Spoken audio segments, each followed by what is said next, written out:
Hi guys, in this video I'm going to be showing you how to write a fantasy story. Okay, let's start. What is fantasy? Okay, fantasy with a story with strange or otherworldly settings or characters as imaginative as possible.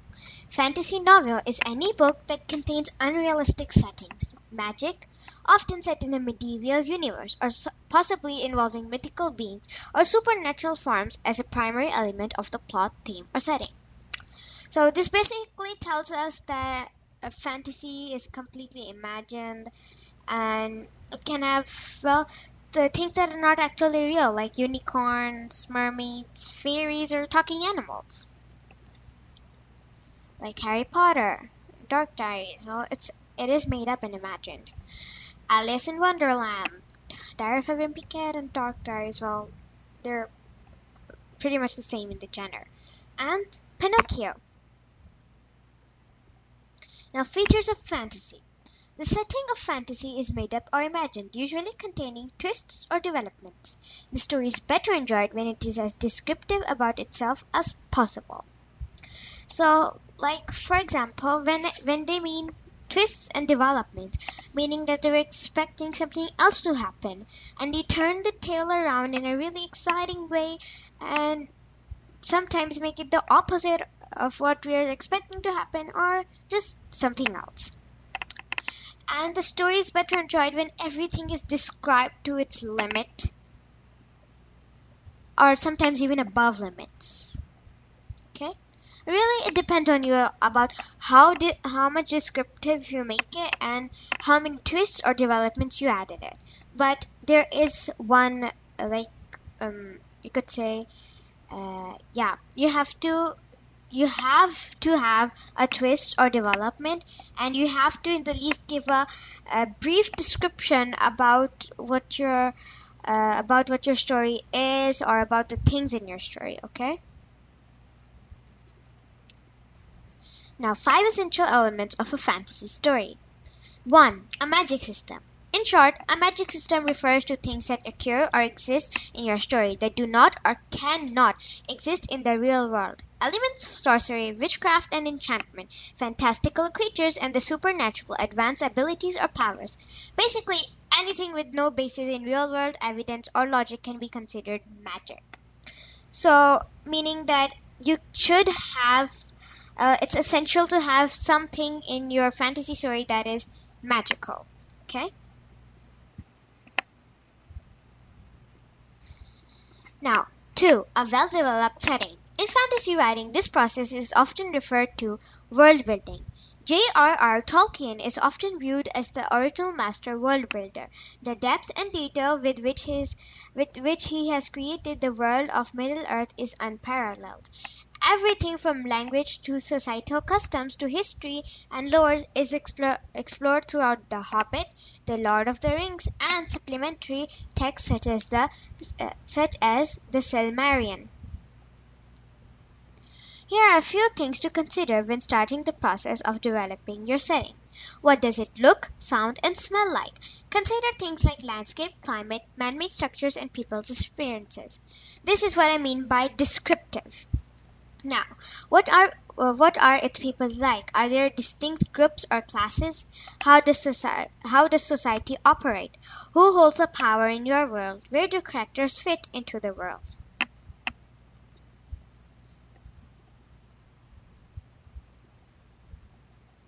Now, 5 essential elements of a fantasy story continued. 3. A cast of complex characters. How many characters your story contains is entirely up to you, but if you're writing a series, as the majority of fantasy writers are, it's better to have a cast of several main characters, as well as your auxiliary characters. This provides interest and diversity within the story, helping to sustain readers' engagement over multiple books. However, to sharpen focus and encourage reader empathy, you might like to consider having one standout main character, with whom your readers will experience the majority of story. Alternatively, if your story is extra complex and your cast of characters especially large, you may wish to have more than one of these main characters. Now, when I talk about cast of several main characters and auxiliary characters. Now, several main characters is who come in every story. Like in the series of the Magic Tree House and Jack and Annie's Travels, Jack and Annie are the main characters. Sometimes Morgan and Merlin come too, but they only come in a few series and not in the other ones. Now, auxiliary characters are the ones in which come in few series. Like in Harry Potter, there are probably a few characters that come in just, well, once, and not any other time. Now, 4. A central conflict. The key to a good story is conflict. This is especially true in fantasy fiction, where the stakes are often higher for your characters and the story usually stretches across multiple books in a series. Here are a few steps of conflict you can and should explore within your story. Inner conflict experienced by your characters, meaning the problem experienced by your characters. Small-scale conflict experienced between your characters. Like, for example, there's a fight going between the characters, and large-scale conflict, in which your characters are up against a powerful external force. Like in this image, there are the characters, and this is the powerful external force, this dragon. Okay. 5. A power structure, system of government. In every fantasy world, there must be an established power structure. This usually refers to a system of government within the world. The only exception to this if you have created a world in which the system is actually complete anarchy, but the world leads to pure chaos and might prove difficult to shape into a coherent story. To work out your world system, begin by asking one simple question.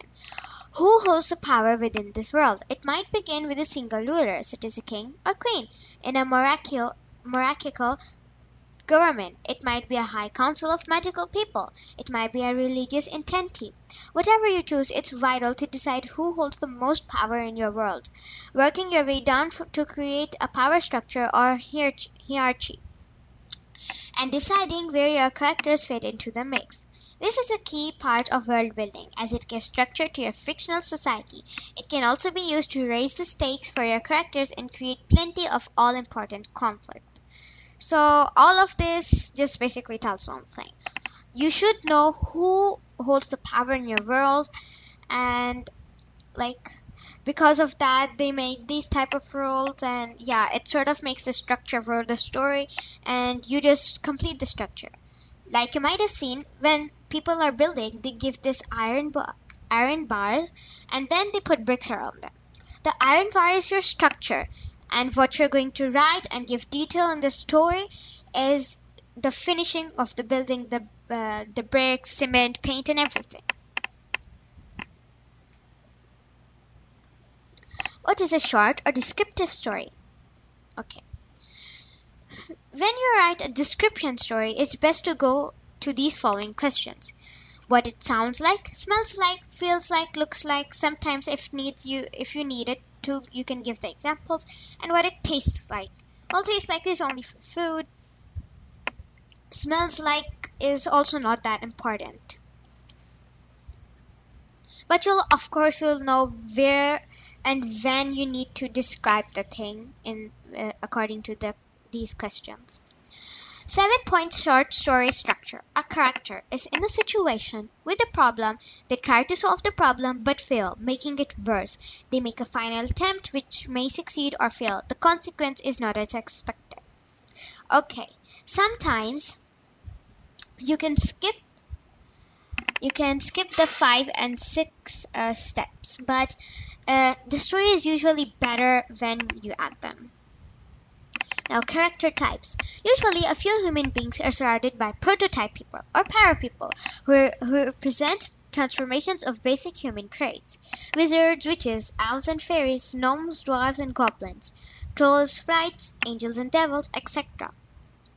Devil, here like devils, wizards, gnomes or dwarves, fairies, angels and witches. Example: the monster scarer's son. Once upon a moon there lived a boy called Paco, More than his world, Pekka wanted to be a monster scarer. Unfortunately, Pekka was too young. According to Moktok, the witch doctor of his village, only the bravest, most daring grown-ups ever became a monster scarer. There certainly weren't any in his village, not since his father died. Most of those who tried to become a monster scarer failed this test. Those few who would return home jelly-fayed, a word meaning a shivering, gibbering wreck. Others would never return home at all. Pekka didn't want to know what all the fuss was about. He was already a brave and daring adventurer. Why did he have to wait to become a grown-up? But whenever he spoke about it, the grown-ups would just pat him on the back and smile irritatingly, saying, "Maybe one day, little one. Or why don't you go chase some piglets around the forest instead?" This made Pecco incredibly angry. He would run into the forest, but not chase any puny, pestering piglets. No, instead he would imagine he is on his way to Shadowland, where the scariest monsters lurk. In particular, Pecco imagined he was headed to the tomb of Boo, to overcome the three scarings and face the horrid Tommyknocker, a being said to know your greatest fear. He knew all of this because of the stories Moktok had told him throughout his childhood. He loved to hear Moktok's captivating tales, but most of all he loved the tale of Shadowland, because, as Moktok would say, to face the horrid Tommyknocker and return without coming jelly-feed is how you become a monster scarer. Wow, Pekka would say, I can't wait to go to Shadowland. But Moktok would frown a dark furrowed frown and say, you would not say that if you had been there, dear child. Do not rush to go to Shadowland, and I hope you never do, for it is a place where nothing kind lives. Okay, Moktok, I'll stay near the village. This is a monster sees lie, of course. Moktok's warning only made Pekka want to go even more, and he would spend all his days adventuring through the forest looking for Shadowland. Sadly, no matter where he looked, in spooky caves, up the tallest trees, behind waterfalls, and under bushes, he could never find the way. That was until the night the bad things came. One special night every year, on the night of the Jade Moon, all the grown-ups would leave their village and travel to Totem Rock. This was a deep cave where they believed the spirits of their ancestors lived. On this special night, just for a few moments, the moon would glow an intense shade of green. No one knew why this happened, but the magical light would shine through a deep hole down into the cave. This said to illuminate the pitch-black cave in a brilliant blanket of jade light. At this moment, the spirits of ancestors would reveal themselves, and the grown-ups could thank them for protecting the village from monsters and ask for their protection in the year ahead.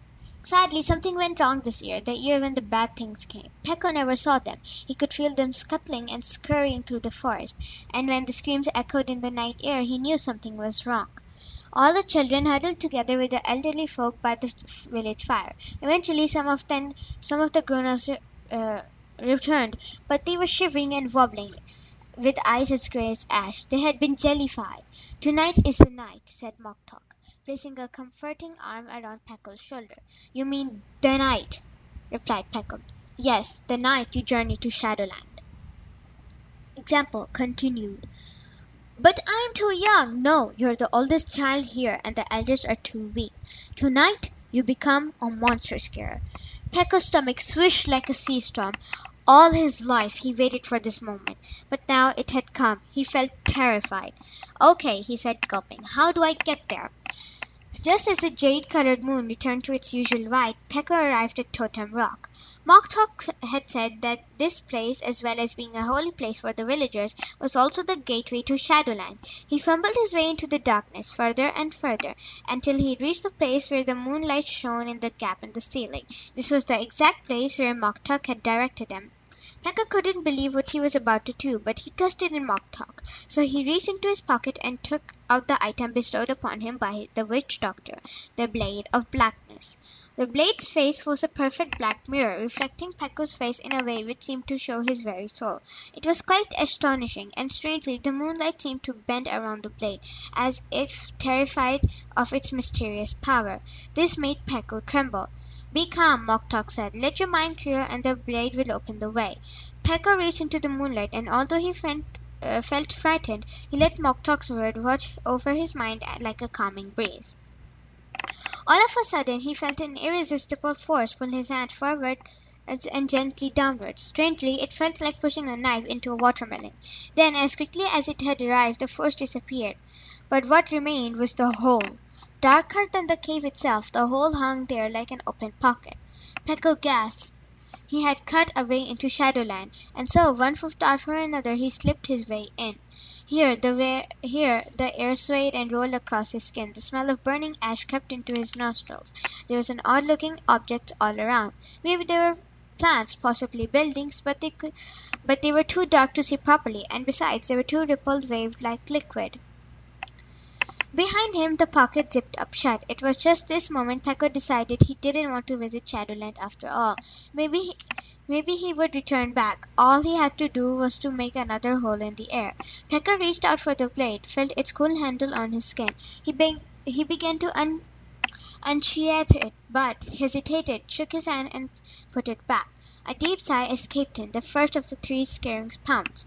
A snake-like creature slithered from the shadows. "Turn back now, little fleshing," it hissed. "Run away while you still can." Peko felt its tongue flickering on his face. His heart pounded. He wanted to run away, but thought of his jellified family and stayed put. "No!" Peko shouted. "You will not stop me." "How amusing, fleshing. If you insist on staying, I shall have you for my supper." With that, Peko grabbed the slithering tongue and yanked it as hard as he could. The snake-like thing winced, startled just for a split second, but it was enough for Peko to rush past. Incensed snarls and exasperated snaps chased him into the darkness. He seemed to run forever. The snake-like sounds eventually died off, but he was too terrified to stop. He kept going until he ran into a wall. "Youch! Youch indeed," replied a deep, groany voice. "Who said that?" said Peko. All of a sudden, two giant eyelids, which had looked like bricks, opened to reveal a huge grey pair of eyes, and then larger bricks would show the eyes separated to reveal an enormous mouth.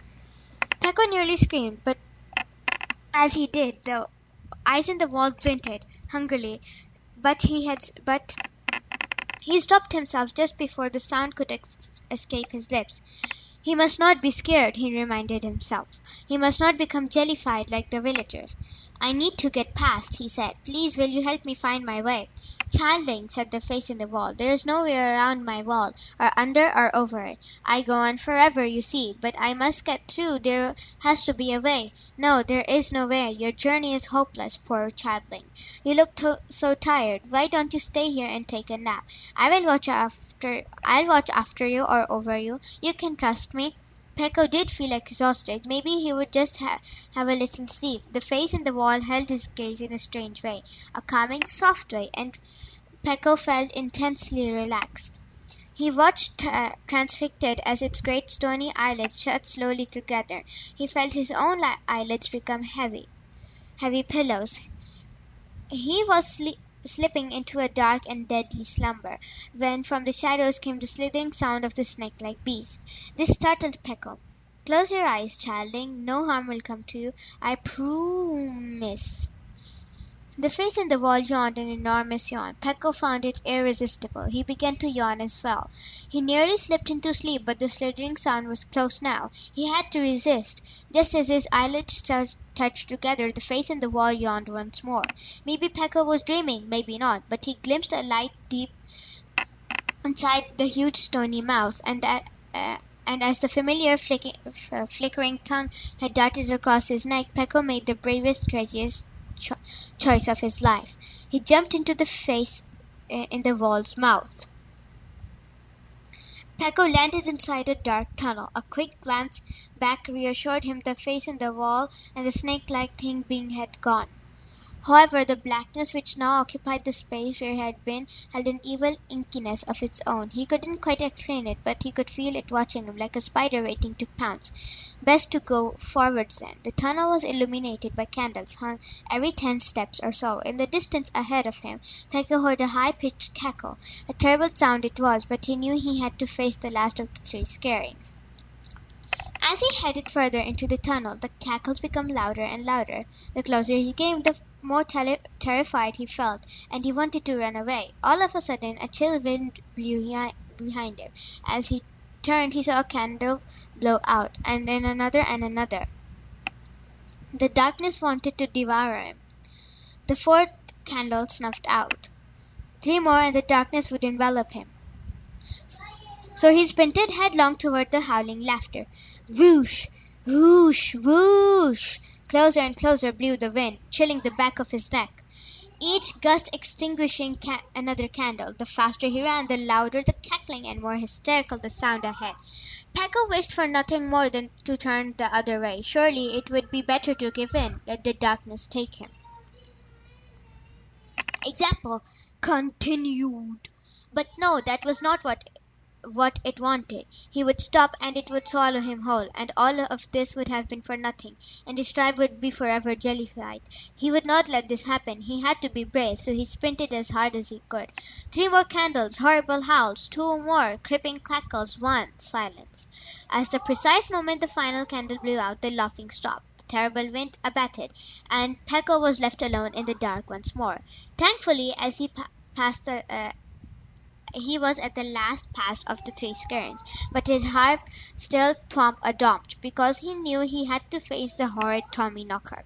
"Whatever you do," Mock Turk had warned, "don't look in its eyes." "Why not?" asked Peko. "It will try to trick you, but you cannot let this happen, for if you look into its eyes, it will show you your greatest fear, and you will become jellified forever."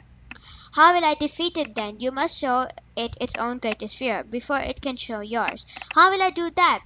"That is something I cannot say. Only a true monster scarer will find the way." Remembering those words made Peko shiver all over, but he soon forgot them at the sound of the crying moving. "Hello, is somebody there?" Nobody replied, but the crying drifted closer. He would follow it. It must be one of the villagers lost. He would rescue him. So he ran toward the sound. Soon he saw the figure huddled on the floor with her face hidden. She was sobbing inconsolably. The poor woman. "Hello, Mufana. Is that you? Artamula? Kiko?" The figure only sobbed and sobbed. Peko crouched beside her. "Everything's going to be okay. You're safe now. I'm here to rescue you." He placed a hand on her shoulder, and the figure turned to face him. Curious to see which villager it was, he nearly peeked into her eyes, but the figure gripped his hand in a death-like grip, and he knew it was not a villager. It was the horrid Tommy Knocker. Just as the glimmer of its eyes could be seen, Peko reacted like lightning. His hand snapped into his pocket and snatched out the blade of blackness. He held it in front of him, and instead of the horrid Tommy Knocker's face, his own had reflected back to him. That's when the most horrific scream escaped into the air. "How could you?" it bellowed. "My fears, my greatest fears reflected back at me. This is torture."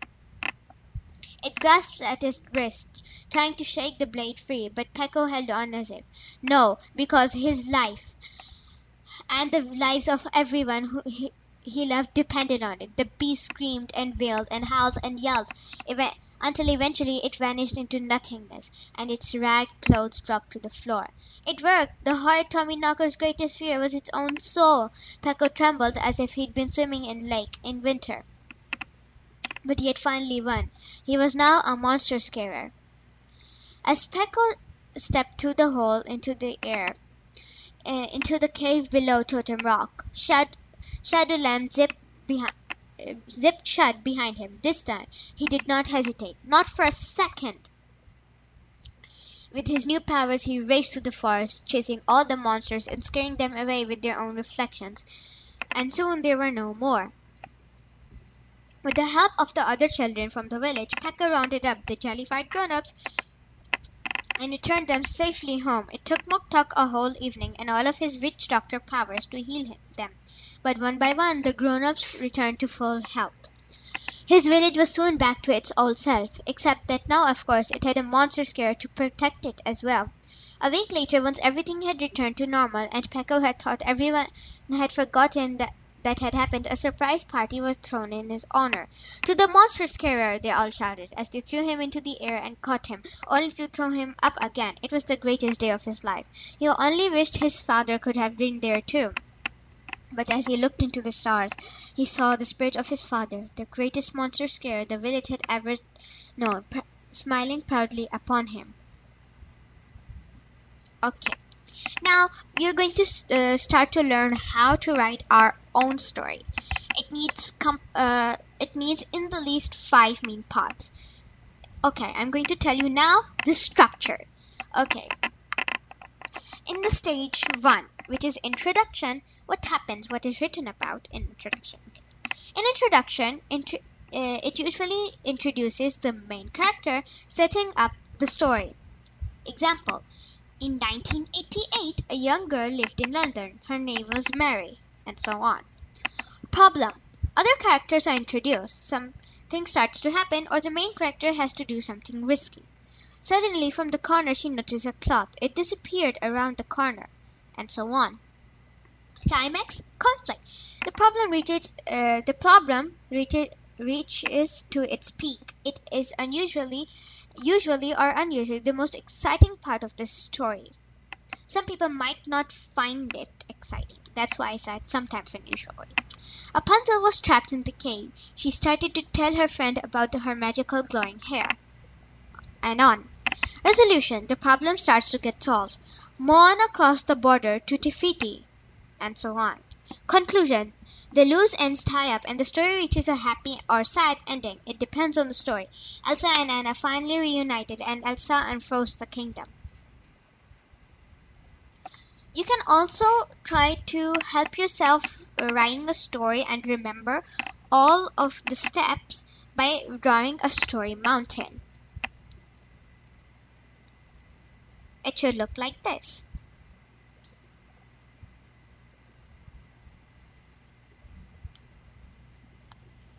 The first part is smooth and starts to go a little bit towards the problem. It is the introduction. The problem goes directly straight up. Okay? And the climax is the top point of the mountain. The resolution is the part which leads us down the point of the mountain, and conclusion goes smoothly down. Introduction. Now I'm going to give you an example which I wrote by myself using all of the introduction and so. Once upon a time, in a land far away, lived a girl named Lavender. She was very beautiful. She loved the color lavender. She spent most of her time in the garden, hidden amongst the tall, fragrant lavender. She was a rich girl. Her parents always told her to act the way that she was rich, because she was. But she was a good girl and always said, "But mommy, if I act that way, other kids who are not as much rich will get heartbroken. Everyone is equal, and we should care for everyone and treat them like our friends, if we want to be treated the same way."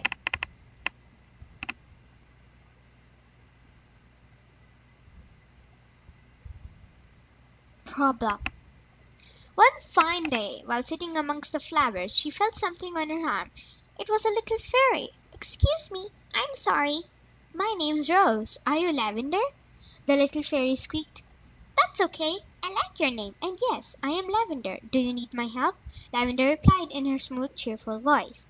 "Yes, I do need your help. You see, you don't see us often, but now you will, because an evil spirit has taken over our village. So we moved here to the human world, and we need your help to get our village back," said the fairy. Suddenly, lots of fairies popped up from behind the Lavender. They all said this was true. "Oh, well, you called the right person," Lavender said. The fairy said that she has to be a fairy to enter their world. They all said their spells and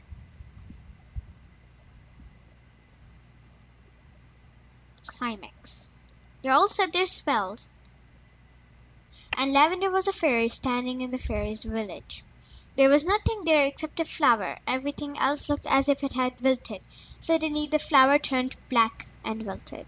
Lavender then saw a pair of fiery eyes glowing behind the trees. Then a light grin and attack! Lavender lay there unconscious. She gained consciousness in an hour or two. She had lost all hope.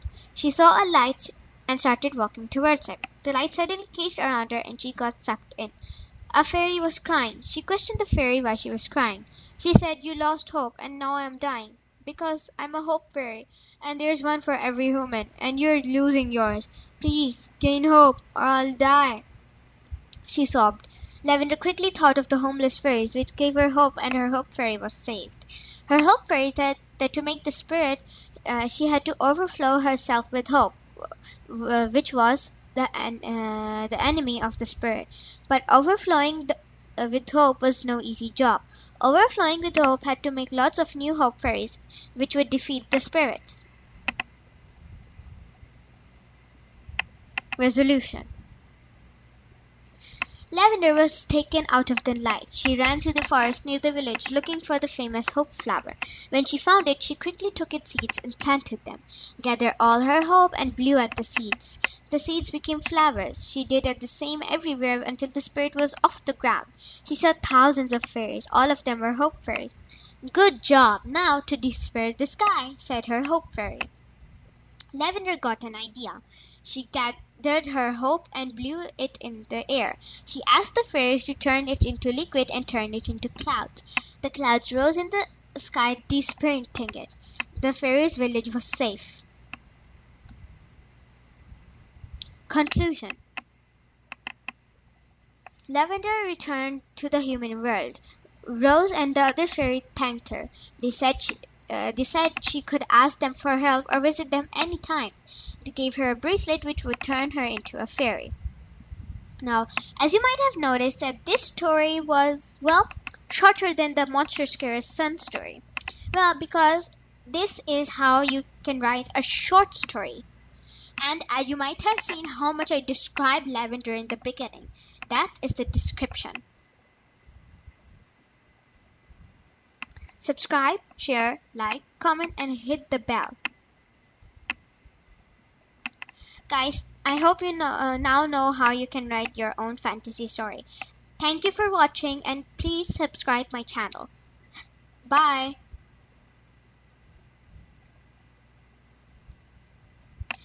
Bye.